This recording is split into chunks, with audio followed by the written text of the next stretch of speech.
अस्सलाम वालेकुम जी। आप यूट्यूब चैनल शाकिर महमूद अवान देख रहे हैं। आज chief justice of Pakistan justice Yahya Afridi ने अपना हल्फ उठा लिया है और उन्होंने जो सबसे पहला इकदाम किया वो फुल कोर्ट रेफरेंस का इजलास उन्होंने तलब किया है, जो कि इंतहाई खुशाइंद है।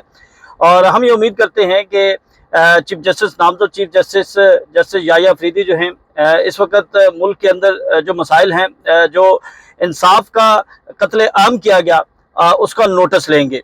जिस तरह काजी फाइज ईसा का दौर था, सब लोग जो है वो अपनी तजावीज़ दी हैं, सब लोगों ने अपनी राय का इजहार किया है और बिल्कुल मेरी भी यही राय है कि काजी फाइज ईसा का दौर जो है वो सुप्रीम कोर्ट के लिए, निज़ाम इंसाफ के लिए जो है वो स्याह तरीन दौर था। हम बात करते हैं कि इस वक्त जस्टिस याह्या अफरीदी इनको किन चैलेंजेस का सामना होगा। सबसे पहले तो जो लाहौर में और दीगर शहरों के अंदर, दीगर सूबों के अंदर जो लोग इस वक्त उनसे उम्मीद लगाए हुए हैं, वो ख़ास तौर पर 9 मई के केसेस हैं, जिसमें पाकिस्तान तहरीक इंसाफ की क़यादत जो है वो तकरीबन 2 साल से पाबंद सलासल है। यानी ये वो सज़ा है जो इन्होंने अभी तक जुर्म साबित होने से पहले जो है वो काट ली है। मिलिट्री के ट्रायल के जो केसेस हैं, यानी मिलिट्री ट्रायल का अभी तक फैसला नहीं आया, लेकिन मुल्ज़िमान जो है वो 17 माह, 18 माह, 16 माह से जो है वो पाबंद सलासल हैं। तो ये सबसे बड़ा चैलेंज होगा चीफ जस्टिस याह्या अफरीदी के लिए। अगर हम यास्मीन राशिद की बात करें तो यास्मीन राशिद जो है वो तकरीबन 18 से 19 माह हो चुके हैं, वो पाबंद सलासल हैं। उनकी जमानत जो है वो इंसदाद दहशतगर्दी अदालत से मंजूर नहीं हुई। यानी आप ये हिसाब लगाएं कि हम माजी में ये देखते आए हैं, कानून इस बात के ऊपर बड़ा वाज़ेह है, 497 सेक्शन जो है कि किसी भी मुल्जिम को गैर मुअय्यना मुद्दत तक उस सूरत में पाबंद सलासल नहीं रखा जा सकता जब तक उसके मुकदमात का फैसला ना हो चुका हो। तो हम ये देख रहे हैं कि डॉक्टर यास्मीन राशिद जो कि कैंसर सर्वाइवर हैं, रात को उन्हें ऑक्सीजन लगाना पड़ती है सोते हुए और उन्हें शदीद मसाइल का सामना रहता है, लेकिन उसके बावजूद जो है उन्होंने एक दरख्वास्त ये नहीं दी कि उनकी जो जमानत है वो तिब्बी बुनियादों पर की जाए। वो अपने केसेस को फेस कर रही हैं, लेकिन यहाँ पर जो सबसे बड़ा मसला है वो ये कि उनकी जमानतों पर फैसला नहीं हो रहा। यानी आज 2 साल होने को हैं तो डॉक्टर यास्मीन राशिद की जो जमानत है वो इंसदाद दहशतगर्दी अदालत से जो है वो डिसाइड नहीं हुई। ये बड़ा जो है लम्हा फिक्रिया है।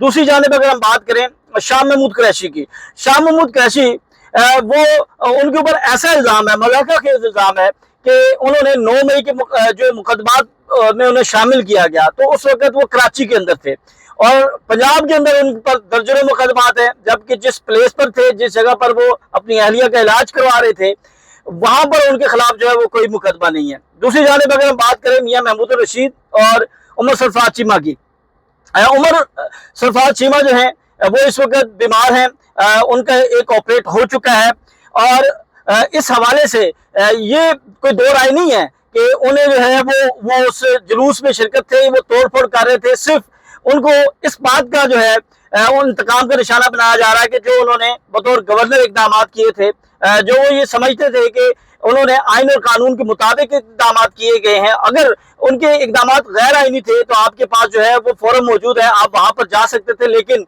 उनको इंतकामी कार्रवाई का निशाना बनाकर जो है उनके साथ ये सारा कुछ किया जा रहा है। मियां महमूद रशीद देखिए, उनकी फैमिली जो है वो बहुत ज्यादा मुश्किलात का सामना कर गया। उनका दामाद जो है वो मिलिट्री कोर्ट्स में है, उनके बेटे को गिरफ्तार किया गया है, उनके बेटी, उनकी जो फैमिली अरकान है उनके खिलाफ जो है वो मुकदमात बनाए गए हैं और मियां महमूद रशीद जो है वो बुजुर्ग सियासतदान है, उनके साथ भी यही रवैया रखा जा रहा है और अब तक उनकी जमानत नहीं हो सकी। एजाज चौधरी जो है, देखिए ये भी एक तारीख का हिस्सा हो गया। यानी पाकिस्तान की स्याह तारीख में एक सेनेटर वो बगैर किसी जुर्म साबित हुए 2 साल से पाबंद सलासल है और फिर उस दौरान दर्जनों बार, सैकड़ों बार जो है वो इजलास हुए सेनेट के और एक मरतबा भी उनका प्रोटेक्शन ऑर्डर जारी नहीं किया गया। आपने आईनी तरमीम भी कर ली, आपने मुख्तलिफ कानून साजी की, लेकिन उनको ये हक नहीं दिया गया कि वो इसमें शामिल हो सके। तो ये भी पाकिस्तान की एक स्याह तारीख का बाब बन चुका है।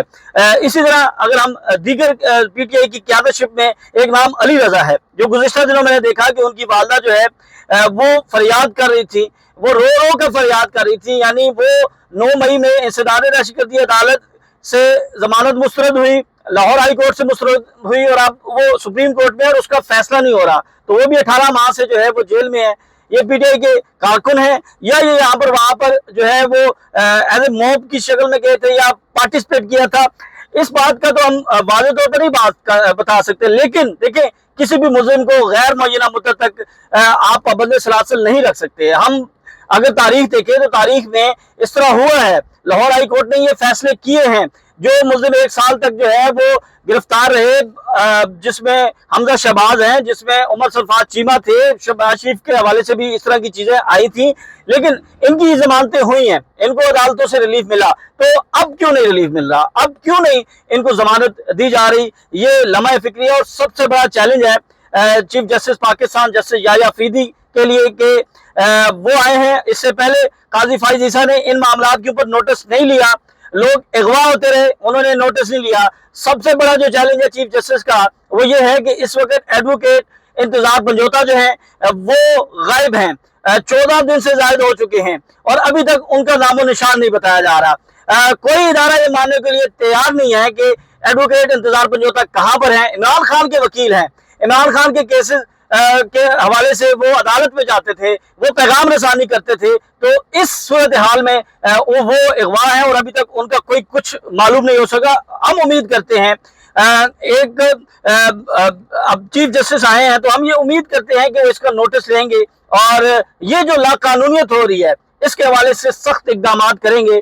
6 जजेस के खत के हवाले से इकदाम करेंगे। जो मसाइल और पाकिस्तान तहरीक इंसाफ की जो ज़ेर इल्तिवा दरखास्तें हैं उसके ऊपर जो है वो नोटिस लेंगे और जल्द से जल्द उनको मुकर्रर करेंगे और उनके ऊपर फैसले करेंगे। और सबसे अहम ये चीज़ है कि हम ये उम्मीद रखते हैं कि वो सुप्रीम कोर्ट में जिस तरह आज हल्फ के दौरान तमाम जजेस उनके साथ मौजूद थे, उनके ऊपर एतमाद का इजहार कर रहे थे, इसी तरह चीफ जस्टिस याह्या अफरीदी तमाम जजेस को लेकर चलेंगे।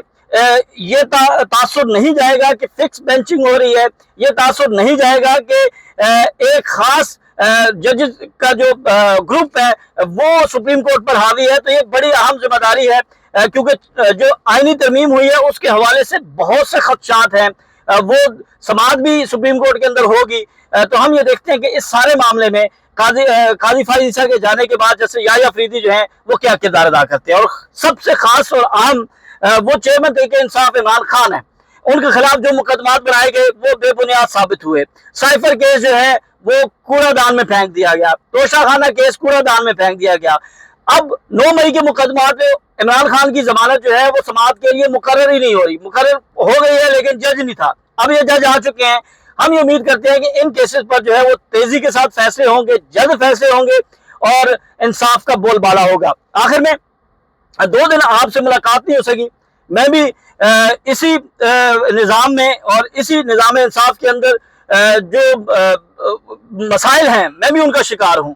मेरे ऊपर भी एक मुकदमा दर्ज किया गया है और ये इतना मजाका खेज मुकदमा है कि मैं एक केस को रिपोर्ट कर रहा हूँ और उसकी जो हेडलाइन है वो ये है कि बच्चियां जो है तालबात हैं वो सरापा एहतजाज हैं, वो इंसाफ का मुतालबा कर रही हैं पंजाब कॉलेज के वाक़े पर और हाई कोर्ट के बाहर वो एहतजाज हुआ। मैंने उसे रिपोर्ट किया और मेरे ऊपर जो है वो संगीन दफात के तहत मुकदमा दर्ज कर दिया गया। मेरे घर जो है वो FIA पुलिस और दीगर इदारों ने रेड किया, चादर चारदीवारी का तकद्दुस पामाल किया। मैं बेल लेकर सबसे पहले मैं FIA के पास गया, मैंने जाकर अपना बयान रिकॉर्ड करवाया। मैंने उन्हें बताया कि आप ये बताएं किस कानून के तहत मैंने ये जुर्म किया है और अगर ये साबित कर दें कि इसमें मेरी कोई जाती है ना, मुझे कोई सियासी मकसद या मैंने कोई प्रोपेगेंडा किया है तो मैं कानून के सामने अपने आप को पेश कर दूंगा। पेश तो मैंने कर दिया है, मैं ये सहाफत छोड़ दूंगा। देखें, इतनी ज्यादा घुटन ना पैदा करें कि कोई बात ना कर सके। हम अगर बात करते हैं दूसरी साइड की तो वो कथारसिस होता है, वो उन लोगों की तर्जुमानी होती है। वो लोग जो गम और गुस्से का इजहार कर रहे हैं हम उनकी बात करके उनका गम और गुस्सा कम करते हैं। तो खुदारा ऐसा ना करें। आपके पास इस वक्त ताकत है, आपके पास इख्तियार है, कल को ना ये ताकत होगी ना इख्तियार होगी, कल को आपको हमारी जरूरत पड़ेगी और हम खड़े होंगे। हम आपके साथ जो जुल्म होगा उस वक्त भी हम आपको इसी तरह खड़े नजर आएंगे जिस तरह कल मैं खड़ा था। मैं ही میں ہی مریم نواز کے انٹرویوز کرتا تھا اور مریم نواز کہتی تھی کہ یہ ٹی وی پہ نہیں چلے گا، اور میں کہتا تھا یہ میں سوشل میڈیا پہ چلاؤں گا۔ میں ہی تھا جو شہباز شریف کے انٹرویوز کرتا تھا، ٹکرز بناتا تھا، خبر چلاتا تھا، بیپر دیتا تھا۔ میں ہی تھا جو خواجہ سعد رفیع کے کیسز رپورٹ کر رہا تھا، میں ہی حمزہ شہباز کو رپورٹ کر رہا تھا، خواجہ آصف کو ہم نے رپورٹ کیا۔ ہم نے ان تمام پاکستان مسلم لیگ نون کے رہنماؤں کی آواز ہم بنے جب ان کے اوپر سختیاں تھیں، جب ان کے ساتھ ظلم ہو رہا تھا، جب ان کے ساتھ زیادتی ہو رہی تھی۔ لیکن آج اگر ہم دوسری طرف کھڑے ہیں جن کے ساتھ ظلم ہو رہا ہے تو آپ ہمیں بھی انتقام کا نشانہ بنا رہے ہیں۔ بس یہی کہوں گا، سوچیں، وقت ایک جیسا نہیں رہتا۔ ہماری یہ ذمہ داری ہے کہ ہم اپنے ذمہ داری ادا کرتے رہیں۔ اللہ تعالیٰ سے یہی دعا ہے کہ اللہ تعالیٰ ہمیں توفیق دے۔ کل پھر آپ سے ملاقات ہوگی، تب تک کے لیے اجازت دیں۔ اللہ حافظ۔